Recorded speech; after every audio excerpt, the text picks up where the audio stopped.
மனதில் நின்ற காதலியே மனைவியாக வரும்போது சோகம் கூட சுகமாகும், வாழ்க்கை இன்பவரமாகும். உன் வாழ்வில் செல்வங்கள் எல்லாம் ஒன்றாக சேர்ந்திட வேண்டும். பூவே உன் புன்னகை என்றும் சந்தோஷம் தந்திட வேண்டும்.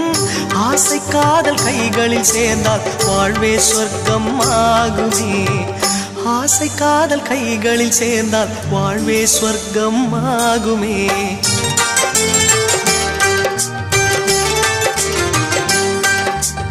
ஆனந்தம் ஆனந்தம் பாடும் மனமாசையின் ஊஞ்சலில் ஆடும்.